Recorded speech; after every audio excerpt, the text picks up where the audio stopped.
What'd you buy? Lots of stuff. Lots of stuff to make one big thing. One big thing or one loud thing? Hopefully both. This week on Backyard Builds. We went and got my motor for the wagon. Only 12 months late. Give or take. Formal was last year.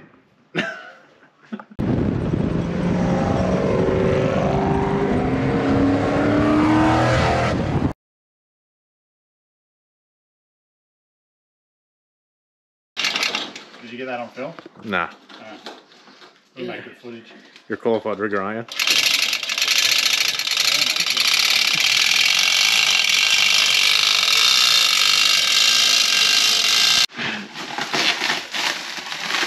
We wish you a Merry Christmas. Wish you a Merry Christmas. I might be in by Christmas. Now that's been generous, viewers.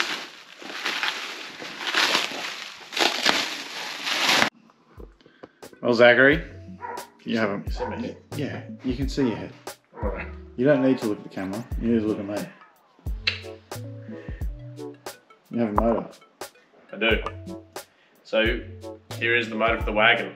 We've actually had a few comments in the last sort of 2 to 3 episodes of the wagon on what's actually going in it. Yeah. And It's a small block. It's a small block. Chevrolet. It's definitely not a Chevrolet. It's a Mopar. Oh. Mopar. Motard. Motorhut. So what it is a LA series 318 base block. I believe it's actually a Dodge truck block. So truck blocks are at a little bit of a higher nickel content over car blocks. It's a little bit better for application. Application being a 4-inch crank in it. So it's actually not really 318 anymore. Massive numbers add up to about 394 cubes. Should be enough. Should be enough. So obviously stroker crank, so what that bigger crank does actually gives us a lot more torque in the motor as well as more cubic capacity. We've gone with a Mopar Performance 4-inch crank. It has a set of Eagle H-beam rods in it, and on top of those Eagle rods are Wiseco pistons. So In there. they're In the red bit. in there. In the red bit. Their Wiseco pistons was all I could get, and they didn't come with piston rings. And I didn't know at the time, but Wiseco actually run a different ring gland to standard. They run a 1/16, 1/16, 3/16 ring That's gland. why it's been delayed several months. Took nearly 12 months to get those rings. Who ended up getting them for you? Engine Masters. Thank you, Mark, very much. So that was about the time that we started to partner with Engine Masters, or Engine Masters started to help us out. So thank you again to Ash and Mark for being able to organise those rings. Other bits and pieces, we've got all those pistons with these heads, which Warren the Engine Builders Mark, the 64cc, give us a compression ratio of 11.4 to 1. So should be reasonably healthy with that crank and that sort of compression. Heads on it, so to try and pull a bit of heat out of it, because obviously more compression equals more heat, we've gone with a Edelbrock Reformer RPM head. Upgraded valves to suit cam. Underneath the alloy rocker covers are actually Crane Gold roller rockers. The 1.5 ratio, didn't need to go 1.6. They're pushed by custom push rods from Jet Engineering here in Australia. So if you guys are building a motor and you're having trouble finding push rods, Jet Engineering is a really great option. They're really cheap. Again, Mark from Engine Masters put me onto them. I had them within a week of ordering. So, and Mopar run a ball cup style, not a ball like a Chev would. The cam and lifters also come from Engine Masters. A lot of the stuff here that you see was purchased through Engine Masters. So cam and lifters is, I don't have the cam specs on me, but it's in the 2.4 range from memory. I think it's 2.42, and it is a hydraulic roller. So we've gone to hydraulic roller over solid roller, just for a little bit more streetability. I have a bloody big solid roller at home that's up in the top end of the 2.5s. So I think it's 2.58, that thing. But it was probably a touch much for the street. This should be a good torquey cam for it. Also, to try and keep it cool, we've gone to a electric water pump. The pump is a Mazier's pump from the States.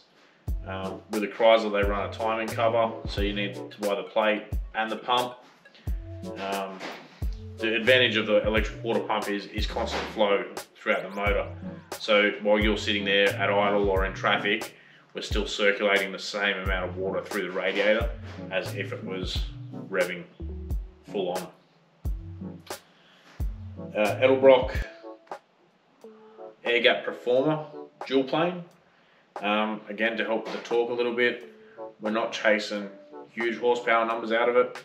If I was to see 450 out of it, I'd be pretty happy. If we're chasing big horsepower, we would go a single plane on it, whereas the dual plane's a little bit better for torque, which is down end. You're going to be more likely to use your torque on the street as opposed to using all your horsepower. It's topped by 850 poly. We'll see if this is enough. We're going to maybe run it in soon, so we'll see how this goes and see if that's more than enough. What's controlling the spark? ICE ignition. So ICE is an Australian company.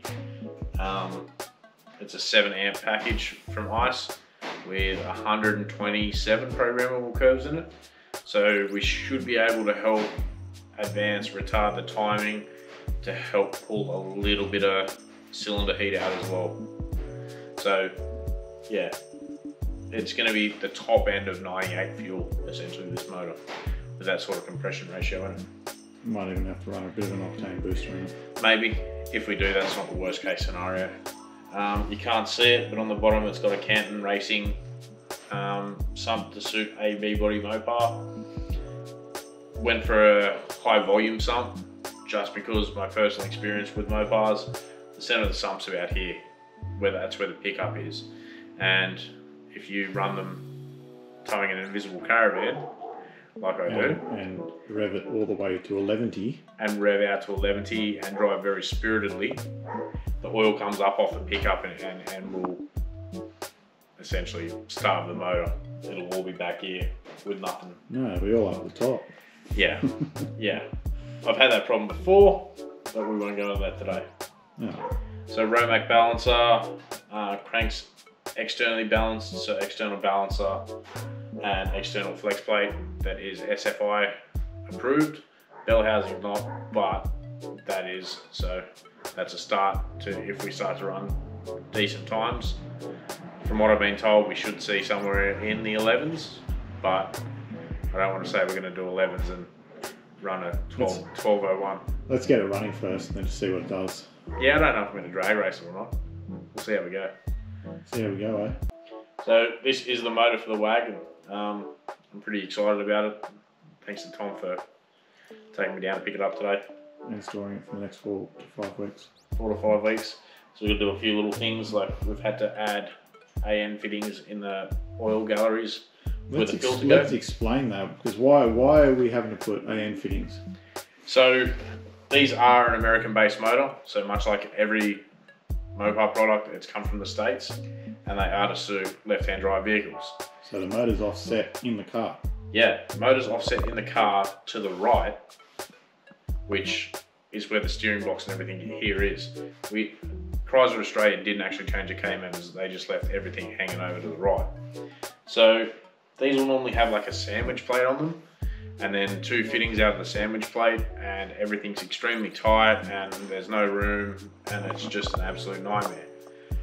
Most small blocks in Australia will run a remote filter. It normally sits up the very top there somewhere. Yeah, so on a stock 273 they sit up about here, and they've got lines that come up over the back and run up to the filter.